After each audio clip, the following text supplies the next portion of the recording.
असारको यो मौसममा गाउँघर डुल्दै गर्दा देखिने एउटा आम दृश्य हो रोपाईँको दृश्य र यो त्यो दृश्य हो जसले नेपालको मूल चित्र दर्शाउँछ।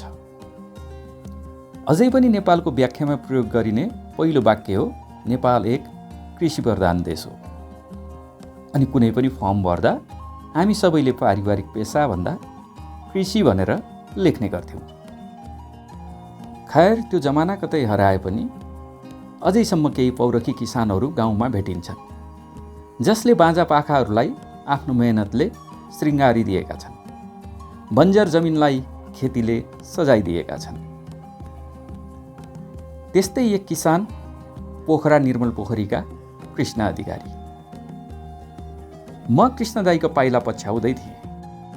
बादलले ढाकिएको आकाश, बिहानीको मौसम, हरिया पाखाहरू अनि सिमसिम परिरहेको पानी। आजलाई हामी दुवैको एउटै गन्तव्य थियो र त्यो थियो कृष्ण दाइको रोपाईँ।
साना फोटा छन्, गोरु पाल्न सकिन्न, यो मिटेर जोत्नुपर्छ, युवा छैनन्, बुढाबुढाले काम गर्नुपर्छ, गाह्रो छ।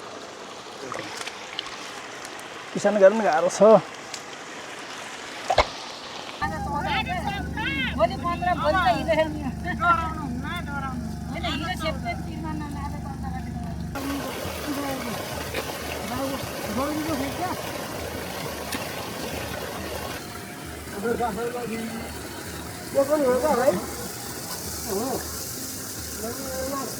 ₹1500 जग्गा छ मेरो आफ्नो। मैले आफूले गरेको चाहिँ ₹12 जति। यो तलबाट यो माथिमा पर्यो। अहिले हामीले बनाउनु लागेको थियो यो साइडबाट सबै यो चाहिँ लगभग ₹12 जग्गा छ।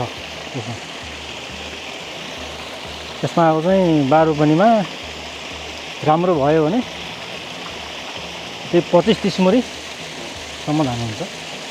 यही आफूलाई खान पुग्छ।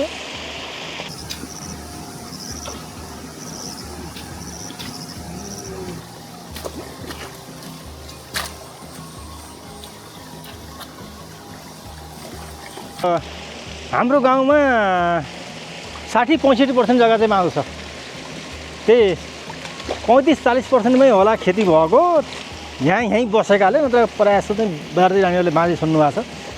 जम्मै पहिला रुख थिएन, यो गाउँतिर रुख थिएन, त्यो अहिले सबै रुखले भरियो। त्यही अब 35-40%ले गरेर के हुने। अनि त्यही पनि बुढो मान्छे, युवा छैन। म चाहिँ अब सानैबाट यही काम गरेँ, बढी 5-7 वर्ष विदेश बस्यो। त्योभन्दा पछि आएर यही खेती किसानी गरियो। यसै गर्दाखेरि चाहिँ रोग लागेको छैन। त्यसो भएर चाहिँ गर्न सकिएला 5-7 वर्ष। त्योभन्दा पछि त अझै पनि बाँझै हो। कसले गर्ने खोइ कोही पनि छैन, युवा छैन। अब चाहिँ बुढाहरू त अब जति पछि भयो, आजभन्दा भोलिभन्दा पछि बुढाहरू त चाहिँ बुढै हुने भयो। अब उसले सक्दैन। मेरो पुस्ता नै सायद खेतीमा अन्तिम होला त्यस्तो लाग्छ मलाई। किनभने म चाहिँ अझै 5-7 वर्ष गर्न सक्छु भने आँट छ। 5-7 वर्षभन्दा म चाहिँ 60-62सम्म गर्न सक्छु। त्योभन्दा पछि त सकिँदैन।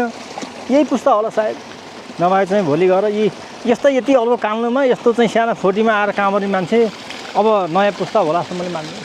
2 रोपनी जग्गामा चाहिँ 5 छमुरी फल्छ। अब 5 छमुरीको लागि चाहिँ तपाईँको एकदमै खर्च गर्नुपर्छ। यो हामी त यो आफ्नै भएर यसलाई चाहिँ अब छोड्न नसकेर गरिया छ। अब यो चाहिँ सबै जेला मजदुरी गराएरै गर्नु त गाह्रो छ।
पढ्ने बेलामा मैले 38 सालमा एसएलसी दिएँ।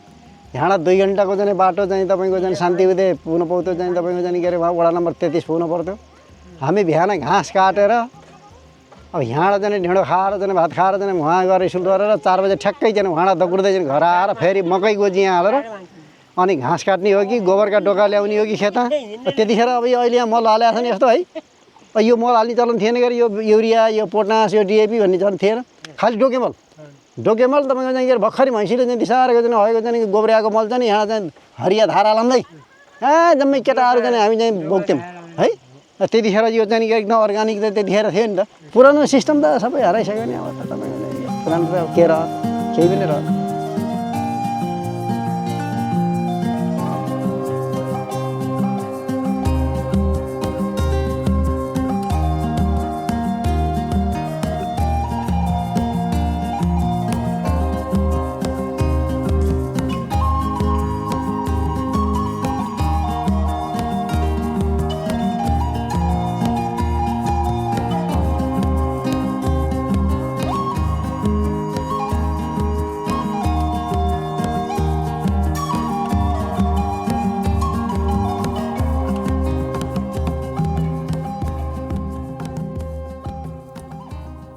एउटै पाखामा 2 फरक रोपाईँको दृश्य देखिन्थ्यो।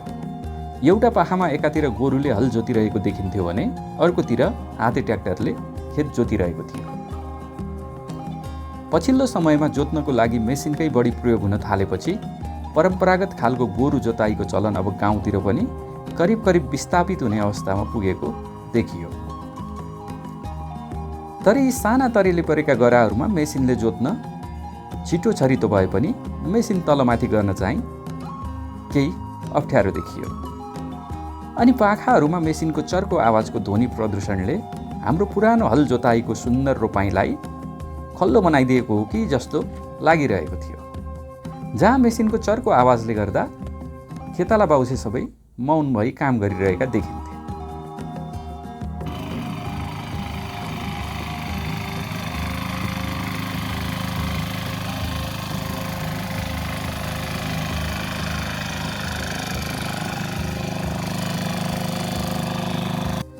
केही समयपछि मेसिनको आवाज अलि पर सुनिँदै गर्दा खेतालीहरूले बल्ल रोपाईँको आवाज दिलाउने असारे भाका हाल्न थाले।